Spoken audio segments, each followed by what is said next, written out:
Well, hello everyone. So today we're going to be talking about the Celestials, and it is a hot topic right now, kind of popular, coming off the edge of the Eternals movie, but we are going to exclude the Eternals movie in the MCU, and we're only talking about the Celestials that pertain to the comics. Now, the Celestials are powerful cosmic beings created by the first firmament. This is not a place, it's an actual being. The Celestials rebelled against their creator and aspirant counterparts in a war that shattered the first universe in the first multiverse. The Celestials are involved in the creation of new multiverses and new universes, including that of the Prime Marvel universe. Now, what the Celestials do is that they visit planets in what is known as celestial hosts to basically experiment on them, to judge the lower life forms of those planets. They create Eternals and Deviants from selected species. For Earth, for example, the first host was created Homo immortalis and Homo descendus, and inserted a latent gene into a baseline humanity that caused mutations. The second host actually destroyed the deviant kingdom, Lemira, and caused the sinking of Atlantis. The third host forced the gods of Earth to submit and vow not to interfere with any of the Celestials' work. The fourth host came to judge the Earth. The Asgardians and Eternals tried to fight them back, but were easily defeated. The fourth host sparred with Earth after Gaia offered them 12 of Earth's finest mortals, proving humanity's worth. One Celestial actually came to Earth 4 billion years before all the other Celestials and actually died.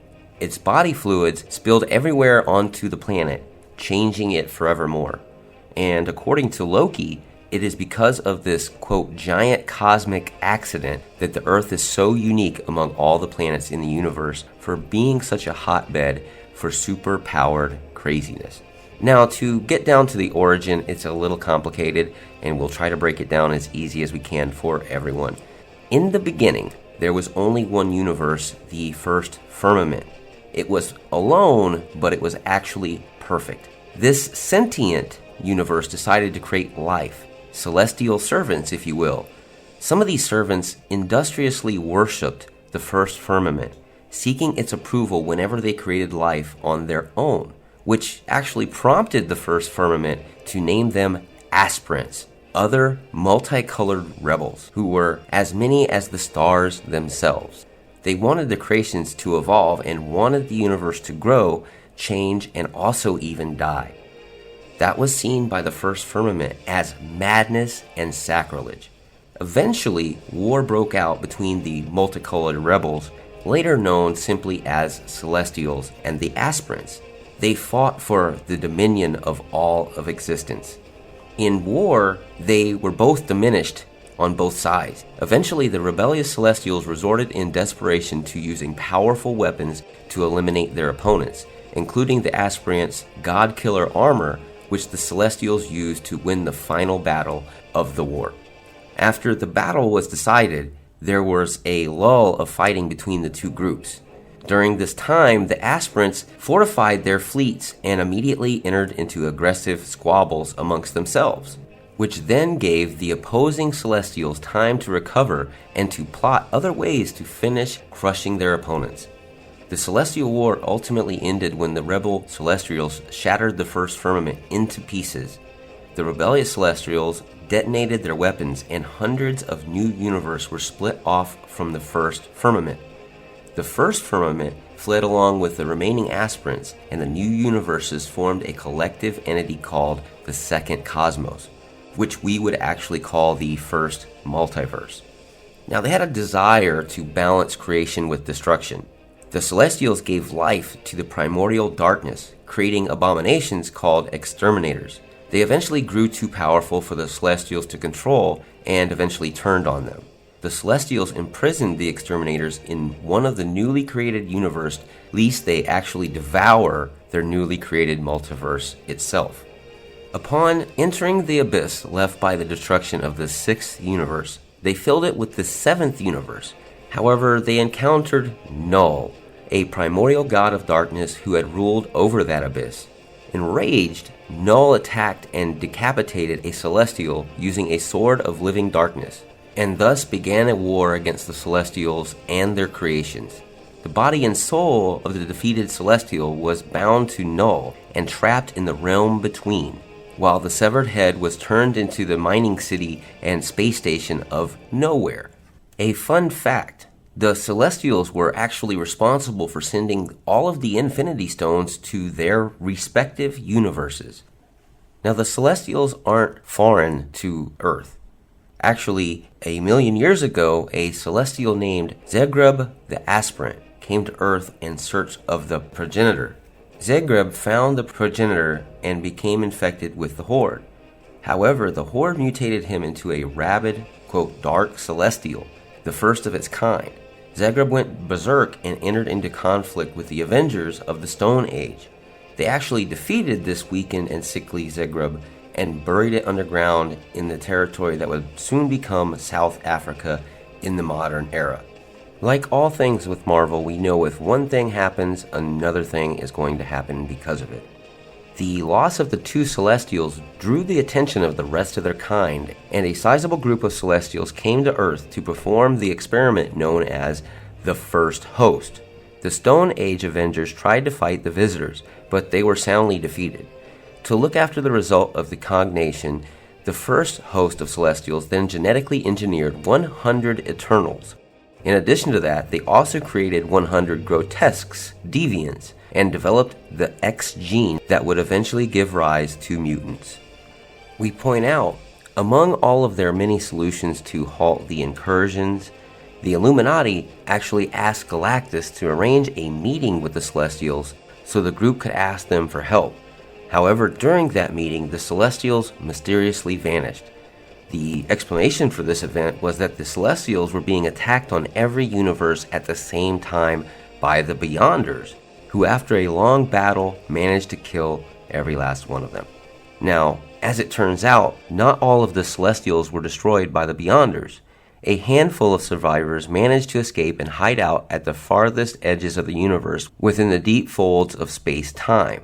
Unlike the other cosmic beings, the Celestials that were destroyed were apparently not brought back to life when the multiverse was restored. The surviving Celestials were confronted by Logos, the fusion of Lord Chaos and Master Order, and the In-Betweener.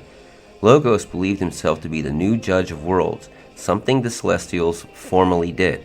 Logos considered the Celestials to be unwanted competition as judges of the worlds and thus destroyed the surviving Celestials, though he was told that nothing truly died by the Queen of Nevers, who secretly saved the One Above All while Logos killed the other Celestials, making him the last Celestial.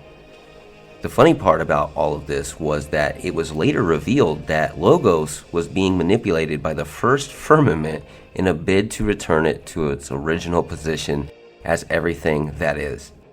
Now, to combat this, the Celestials were eventually returned to life as the fifth host by the Queen of Nevers to thwart the first firmament's attempt to take over the multiverse. It was stated by the Celestial Madonna that Earth and many of the other worlds were implanted with a celestial egg/embryo at their center, gestating for millions of years before birthing and consuming the planet. This process of reproduction is pretty much the single rule, but not the only way Celestials come into being. And the reason why we know this is because the Celestial Madonna was herself carrying a Celestial, something that she considered new, unique, and also forbidden. The process, cycle, and function of replication or reproduction was assured to cause the mother's death and required suitable nourishment, who could be found on Earth or the Moon or even the Sun. The infant Celestial, dubbed the Star Child, was stated to be a variant Celestial. Among their powers and abilities, all Celestials are linked to one another by quantum telepathy, meaning no matter where or when they are in communication with each other. The appearance of a Celestial is usually a massive armor-clad humanoid of enormous size, with most of them standing 2,000 feet in height and some even larger, up to 20,000 feet. and each varies in color and height and design, which is very elaborate in some of these individual celestials. The designs on their armor of a practical nature, and each serves a function of one kind or another. Ereshim's formula of judgment on its thumb, for example. Many, but not all, also have great equipment on their backs to carry great staffs capable of breaking down and reconstructing all forms of energy and matter or lay waste to entire continents. It has been reported that the celestial bodies are modular, made up of thousands of varied objects and beings. It has also been reported that they may combine to create larger, more powerful amalgams and can animate severed limbs, and even their computer ware is sentient. Now, if we crack into their eternal anatomy, their interior is comprised of black biomechanical matter, which is capable of absorbing souls of their experiments, such as the Eternals, in order to sustain themselves. The Celestials also have a variety of an internal defense, which has armored behemoths, jellyfish-like antibodies, and winged and tentacle creatures which swarm a great numbers while firing powerful blasts from their single eyes, or eye. No one in Marvel Comics, as of yet, has even seen a Celestial without armor. A theory from scientists in the comics is that they exist in hyperspace, while their armors are simply channels allowing them to interact in the regular plane of this or whatever else reality. On Earth 90266, it was stated that the armors worked on willpower and were controlled by thoughts. And there you have it, folks. Most of your information right there about the Celestials in the Marvel Universe. If you are questioning anything that we say, write it down in the comments. If you also want to just give us a shout out and maybe give us an idea of what we are going to put on our channel in the near future, just write it down in the comment box. We also want you to hit that subscribe button. That really does help us around here. We sure do appreciate it. Also, the like button is pretty friendly as well. It looks pretty nice, doesn't it? Go ahead and click that for us. We really would appreciate it.